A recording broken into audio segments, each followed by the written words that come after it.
जम्मू कश्मीर से खबर जहां पर सुरक्षा बलों को बहुत बड़ी सफलता मिली है। ट्रायल एनकाउंटर में अंसार गजवत उल हिंद का कमांडर ढेर कर दिया गया है। बता दें आतंकवादी इम्तियाज शाह मुठभेड़ में मारा गया। ट्रायल एनकाउंटर में सुरक्षा बलों ने अभी तक 2 आतंकियों को मार गिराया है। शोपिया एनकाउंटर में अब तक 5 आतंकवादी ढेर किए गए। ये बहुत बड़ी सफलता कही जा सकती है। बताएं लगातार कल से ही देखा जा रहा था 2 अलग अलग जगहों पर मुठभेड़ हो रही थी और इस मुठभेड़ में सुरक्षा बलों को बहुत बड़ी सफलता मिली है। आतंकियों का किस तरह से खात्मा हो रहा है वो इस खबर से समझा जा सकता है। अलग अलग एनकाउंटर में आतंकवादी ढेर किए गए हैं। त्राल और शोपिया इन दो जगहों पर एनकाउंटर हुआ। मेरे सहयोगी इदरीस नून मेरे साथ में जुड़े हैं। इदरीस, बड़ी सफलता कही जा सकती है। कुल 7 आतंकी ढेर किए जा चुके हैं और क्या अपडेट है, कितनी बड़ी सफलता इसे कहा जाए? जी बिल्कुल नैना, बहुत बड़ी कामयाबी सिक्योरिटी फोर्सेस के लिए। पिछले कुछ ही घंटों की अगर हम बात करें, कल शाम से ही ये इनकाउंटर जो है शुरू हो गए थे। पहला इनकाउंटर जो है शुपेन इनकाउंटर था, जहां पर पहले 3 मिलिटेंट रात को ही मार दिए गए थे और अब जाकर वहां पर 2 और मिलिटेंट जो होल्ड अप थे वो भी मारे गए हैं।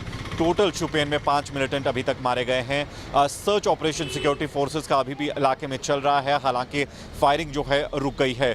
दूसरी ओर जो बहुत बड़ी कामयाबी सिक्योरिटी फोर्सेस को मिली है वो त्राल इनकाउंटर साइट पर मिली है, जहां पर अंसारुल गजवतुल हिंद का चीफ इम्तियाज जो है वो मारा गया है। मैं आपको बता दूं कि इम्तियाज इस आउटफिट का तीसरा चीफ है जो पिछले कुछ सालों में मारा गया हो। वहीं जाकिर मूसा जो 2017 में इस ऑर्गेनाइजेशन के चीफ बना था, उसको पहले मारा गया था और उसके बाद हमीद लहलारी दूसरा चीफ था, उसको भी सिक्योरिटी फोर्सेस ने मार गिराया था। और ये तीसरा चीफ अंसारुल गजवतुल हिंद का था, जिसको आज जम्मू कश्मीर पुलिस और आर्मी और सीआरपीएफ के एक जॉइंट ऑपरेशन में मारा गया है। सिक्योरिटी फोर्सेस के लिए ये बहुत बड़ी कामयाबी है। अगर हम नंबर्स की भी बात करें तो 7 मिलिटेंट्स को एक ही रात में मारना बहुत बड़ी कामयाबी सिक्योरिटी फोर्सेस के लिए।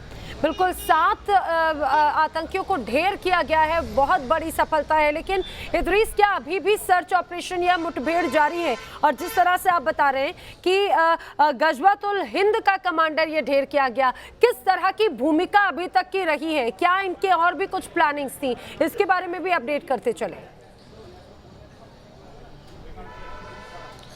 जी बिल्कुल, अगर हम स्पेशली इम्तियाज़ की बात करें, जो कि इस वक्त अंसारुल गजवतुल हिंद का चीफ था, वो रिक्रूटमेंट में उसका बहुत बड़ा हाथ था। जितने भी रिक्रूटमेंट्स मिलिटेंट ऑर्गेनाइजेशंस में साउथ कश्मीर में हो रहे थे, कहा जा रहा है कि बहुत सारे यूथ को उन मिलिटेंट ऑर्गेनाइजेशन में ज्वाइन करवाने में इसका बहुत बड़ा हाथ था। तो सिक्योरिटी फोर्सेज के लिए उस लिहाज से ये बहुत बड़ी कामयाबी है। क्योंकि बिल्कुल बहुत बड़ी कामयाबी है इदरीस, बहुत बड़ी कामयाबी है। जानकारी के लिए आपका शुक्रिया।